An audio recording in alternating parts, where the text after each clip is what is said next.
اعوذ باللہ من الشیطان الرجیم بسم اللہ الرحمن الرحیم رب اشرح لی صدری ویسر لی امری واحلل عقدۃ من لسانی یفقہوا قولی ربی زدنی علما۔ السلام علیکم ورحمۃ اللہ وبرکاتہ۔ پیارے بچوں، امید ہے آپ سب خیر و عافیت سے ہوں گے۔ آج ہم اپنی پہلی ششمائی 2021-22 شروع کرنے جا رہے ہیں۔ آج ہم جماعت ہفتم مطالعہ اسلام کا پہلا لیکچر کرنے جا رہے ہیں، تو آپ سب بچوں سے گزارش ہے کہ آپ اپنی کتابیں کھولیں تاکہ ہم باقاعدہ سبق کا آغاز کر سکیں۔ پیارے بچوں، میرے پاس یہ اسلامیات کی ہفتہ وار منصوبہ بندی ہے، جس سے دیکھ کر ہم روز کا لیکچر روز کریں گے انشاءاللہ۔ تو آج ہمارا پہلا لیکچر جو ہے وہ باب اول عقائد اسلام سبق نمبر 1 ہے، اللہ تعالیٰ کی نشانیاں۔ آج ہم اس کی پڑھائی کریں گے اور ساتھ میں عملی کام ہوگا، آئینہ عمل، تحقیق اور ذہنی آزمائش میں دیکھیں گے کہ کیا چیزیں ہیں جو آپ طلباء سے کروائی جائیں گی۔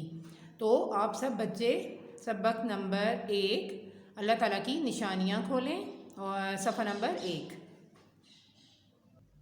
بچوں، یہ ہے ہمارا صفحہ نمبر 1 اور باب اول عقائد اسلام کا سبق نمبر 1 اللہ تعالیٰ کی نشانیاں۔ آج ہم اس کی سبق کی پڑھائی کریں گے، تو سب سے پہلے ہم مقاصد دیکھیں گے کہ اس سبق کو پڑھنے کے کیا مقاصد ہیں، اور انشاءاللہ سبق پڑھنے کے بعد وہ مقاصد ہم ضرور حاصل کرنے کی کوشش کریں گے۔ کائنات میں اللہ تعالیٰ کی نشانیوں پر غور و فکر کر سکیں، اللہ تعالیٰ کو خالق حقیقی اور مالک کل مانتے ہوں، قرآنی آیات کی روشنی میں نظام شمسی سے وجود باری تعالیٰ پر استدلال کر سکیں۔ یہ ہیں ہمارے مقاصد اس سبق کے۔ اور استاد صاحب کمرہ جماعت میں تشریف لائے، انہوں نے طلباء کو محو گفتگو پایا۔ استاد صاحب نے السلام علیکم کہا، طلباء نے سلام کا جواب دیا۔ استاد صاحب نے طلباء سے پوچھا، بچوں آپ کس موضوع پر گفتگو کر رہے ہیں؟ عامر: جناب ہم اللہ تعالیٰ کی نشانیوں کے بارے میں گفتگو کر رہے ہیں۔ استاد صاحب: کیا آپ کو معلوم ہے کہ نشانی کسے کہتے ہیں؟ اسامہ: نشانی اس چیز کو کہتے ہیں جس کے ذریعے سے ہم کسی چیز کو پہچانتے ہیں۔ استاد صاحب: بالکل ٹھیک، کائنات کی ہر چیز اپنے بنانے والے کی نشانی ہے۔ کائنات کی ہر چیز کو دیکھ کر معلوم ہوتا ہے کہ اس کا کوئی بنانے والا ہے۔ اگر ہم کسی مکان کو دیکھیں تو ہمارے ذہن میں معمار کا تصور ابھرتا ہے، کرسی، میز وغیرہ کو دیکھ کر بڑائی کا تصور ذہن میں پیدا ہوتا ہے۔ ہم سوچ بھی نہیں سکتے کہ مکان، کرسی اور میز وغیرہ خود بخود بن سکتے ہیں۔ اسی طرح جب ہم کائنات پر غور کریں تو ضرور ہمارے ذہن میں اس کے بنانے والے کا خیال آئے گا، کیونکہ جب یہ چھوٹی چھوٹی چیزیں خود بخود نہیں بن سکتی تو اتنی بڑی کائنات کیسے بنانے والے کے بغیر وجود میں آ سکتی ہے۔ اللہ تعالیٰ نے قرآن مجید میں کئی جگہ یہ بات بیان کی ہے کہ کائنات کی ہر چیز میں نشانی ہے۔ ارشاد باری تعالیٰ ہے، اِنَّ فِي خَلْقِ السَّمَاوَاتِ وَالْأَرْضِ وَاخْتِلَافِ اللَّيْلِ وَالنَّهَارِ لَآيَاتٍ لِأُولِي الْأَلْبَابِ۔ یہ سورۃ آل عمران جو کہ قرآن مجید کی تیسری سورہ ہے اور اس کی آیت نمبر 190 ہے۔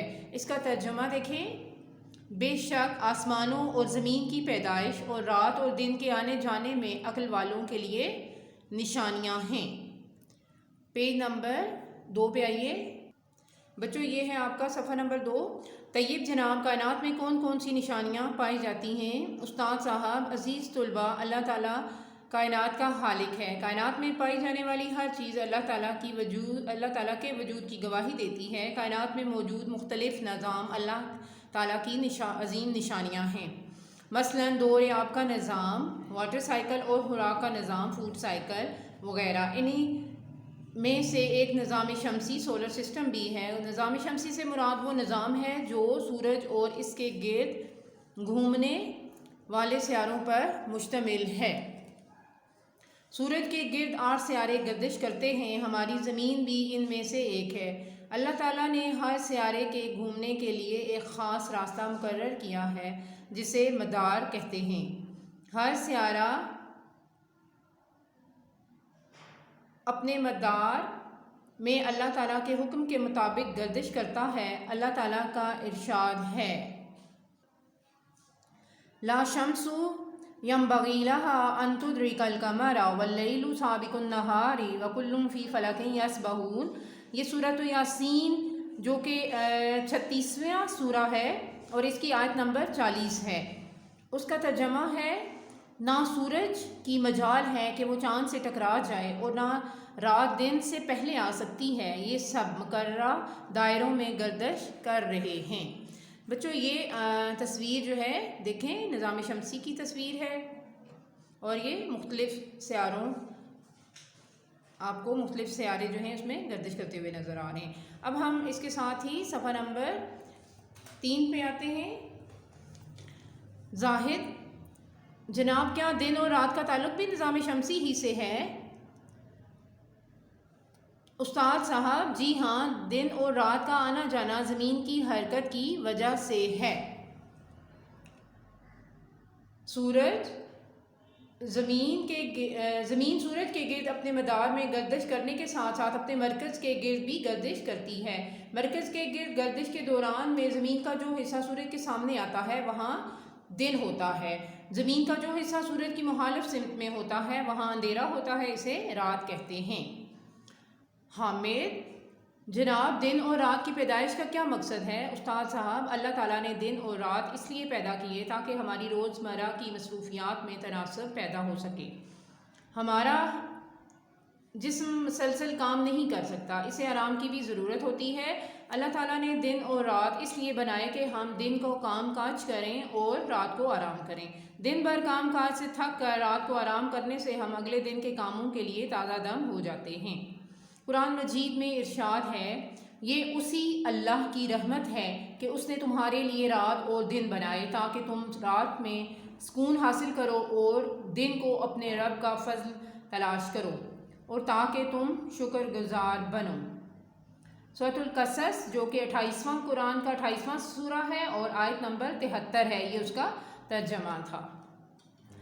अली जनाब, इस वक्त क्या वक्त का हिसाब भी निज़ाम शमसी के ज़रिए से ही किया जाता है? उस्ताद साहब, जी बिल्कुल, हम मिनटों, घंटों, महीनों और सालों का तयन ज़मीन, सूरज और चाँद की हरकत से ही करते हैं। हमारी ज़मीन अपने मरकज़ के गिर्द एक चक्कर 24 घंटों में मुकम्मल करती है, इसे हम एक दिन शुमार करते हैं। इसी तरह ज़मीन अपने मदार में सूरज के गिर्द एक चक्कर 365 दिनों में पूरा करती है, इसे हम शमसी साल कहते हैं। चाँद का ज़मीन के गिर्द एक चक्कर 29 या 30 दिनों में पूरा होता है, इसे हम कमरी महीना शुमार करते हैं। अल्लाह ताला ने कुरान मजीद में इसी बात को यूँ बयान फरमाया है, हुवल्लज़ी जअल शम्सा ज़ियाअन वल क़मरा नूरन व क़द्दरहू मनाज़िला लितअलमू अददस्सिनीना वल हिसाब। ये सूरत यूनुस जो कि कुरान मजीद का 10वां सूरा है और इसकी आयत नंबर 5 है।